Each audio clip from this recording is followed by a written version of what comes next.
Empire and its premises to global domination were not forgotten and were taken to a new, critical stage of colonial development of the British Empire. In 1887 Cecil Rhodes turned to Nathaniel Rothschild and asked him for a loan of £1 million. Receiving a powerful patron, financier and politician. In March of 1888 in South Africa appeared the strong Company De Beers, headed by Rhodes. A representative of the Rothschilds was in the leadership of the company from the beginning. In 1889 Rhodes received from the British government the right for his company to develop land in the African areas of the Zambezi and Limpopo rivers and their private management. Later these areas were named after him: Northern and Southern Rhodesia. Rhodes was one of the instigators and initiators of the Anglo-Boer War of 1899 to 1902. In his African policy he sought to establish a continuous band of British possessions, from Cape Town to Cairo. The main contribution by Rhodes to the information warfare theory was the idea of a creation of a British world empire with a global imperial parliament. To implement this idea Cecil Rhodes in 1891, with the participation of Lords Balfour, Rothschild, Milner and Usher, a friend and confidant of Queen Victoria and later the closest advisor to Edward VI and George V. William Thomas Stead, the most famous journalist of the time, founded the Round Table. This society was then involved in the creation of the Council on Foreign Relations (CFR) in New York City, the Royal Institute of International Affairs Chatham House in London, and the Institute for Advanced Study in New Jersey, where the world's first atomic bomb was made. The history of the Round Table was described well by the American historian Carroll Quigley, 1910 to 1977, in The Anglo-American Establishment, written in 1949 but published only in 1981. One of the goals of the Round Table was the return of the United States of America to the British Empire. The principal means of implementing this plan was the creation of the Federal Reserve System. At the same time the task was to weaken the Russian Empire so it could not help the USSR from 1861 to 1864. When it sent two squadrons to New York City and San Francisco to protect Northerners from the British Navy during the American Civil War. The Federal was created in 1913 after a financial crisis, organized in 1907 by British intelligence through controlled American bankers. The largest American banker of the time, J.P. Morgan, spent several months in London in consultation with the financiers of the British Empire, with whom he was closely associated, and on his return to the United States suddenly began to spread rumors that the New York Knickerbocker Bank is insolvent. Depositors became frightened and rushed to withdraw money. But it is well known that only a small part of investments is located in any bank.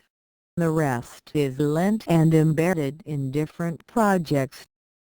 While there's mass withdrawal, cash is certainly not enough, which is what happened. The disaster of one bank alarmed depositors in others, and they also began to collect money. The panic started. To repay customers, banks began to withdraw funds invested in various businesses and sectors of the economy. The financial panic turned into an economic crisis. Then, in the United States, through the introduction of necessary comments, a corresponding public opinion was formed, which was directed to the need for new financial institutions to prevent such financial crises. A part of the strategic information operation to create the Federal Reserve was the organization for Woodrow Wilson to win the presidential election.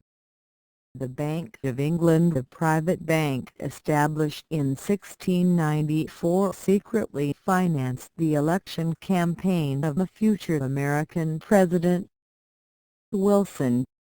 The delicate task of funding Wilson's campaign was performed by Edward M. House. The Federal has become an essential tool for the financial management of the United States by the British Empire. As the model of organization and functioning of the Round Table, Rhodes chose the Society of Jesus. The members of the society, in which stood two circles, the inner selected society and external association of assistants, were prominent politicians, journalists, scientists and academics. The society enlisted people with abilities and positions and bound them to itself, either through the marriage bond or a feeling of gratitude for promotion and titles. And with these enlisted people it affected public policy, mainly by members of the group acquiring senior positions that are maximally protected from the influence of the public, and sometimes they are hidden from the public. By the way, the future ambassador of the British Empire in Russia, George Buchanan, was also a member of the society. The secret society was a self-sustaining branching system, having a growing influence on British politics. After the death of Rhodes in 1902, the leader of the society became Lord Milner. The main installation of Alfred Milner, the expansion and integration of the empire and the welfare of society are needed to continue the existence of the British way of life, revealing all the best and higher faculties of mankind. Simultaneously, Milner's key idea was the creation of the League of Nations, under the influence of the British Empire. In the 1920s, one of the most important instruments of social control became the Royal Institute of International Affairs, Chatham House, established in 1920 and fully controlled by them. The building, which now houses the organization, served as the home for 3 prime ministers, including the Earl of Chatham. In 1923 the building was donated to the Institute. The real founder of the Institute was George Curzon. Chatham House's beginning was laid at the Joint Conference of British and American experts led by Edward M. House in the Hotel Majestic in Paris in 1919. Institute staff members consisted of the chairman and 2 honorary secretaries and a small group of employees. Among the latter, the most significant figure was Arnold J. Toynbee, a nephew of Milner's friend, author of the famous multi-volume The Study of History. Chatham House is a charitable organization and one of the world's leading institutions specializing in the analysis of international relations. Income is derived from charitable grants, membership fees, donations, corporate income taxes, and Chatham House Enterprise Limited, a subsidiary trading company.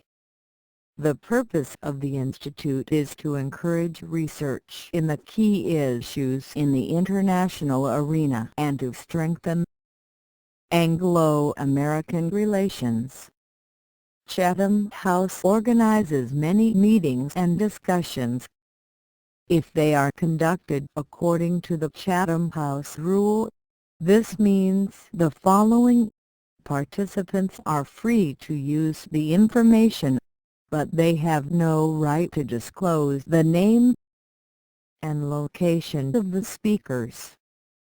Moreover, it is impossible to mention exactly where the information was obtained.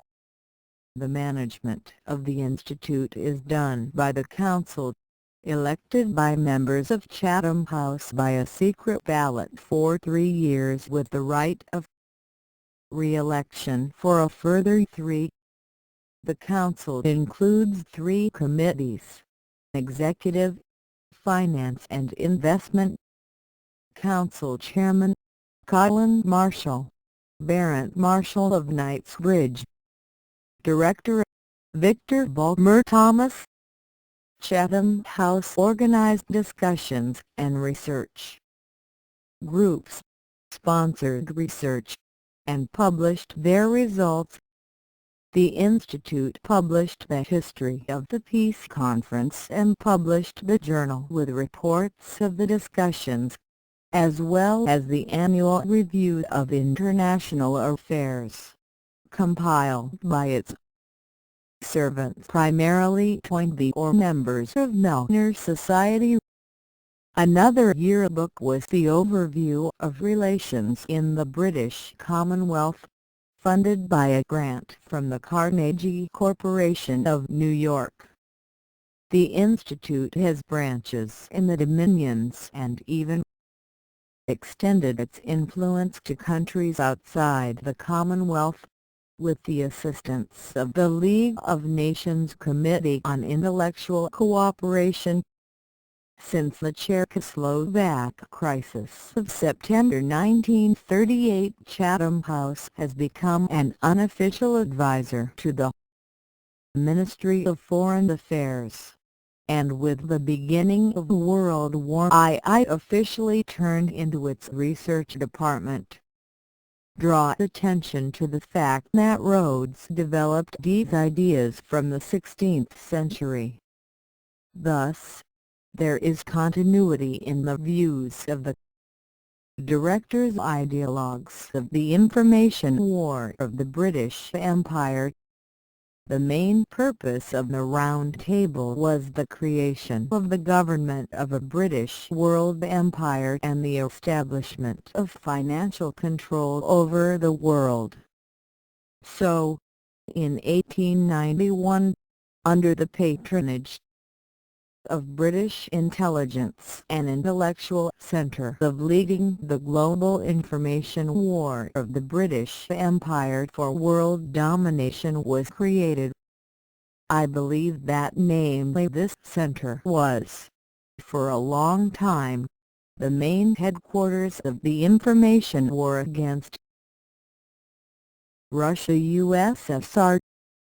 In it were developed the basic ideas of the First World War, colonial occupation of other empire German and Ottoman, the collapse of its main competitor, the Russian Empire. The British Empire launched a global information war against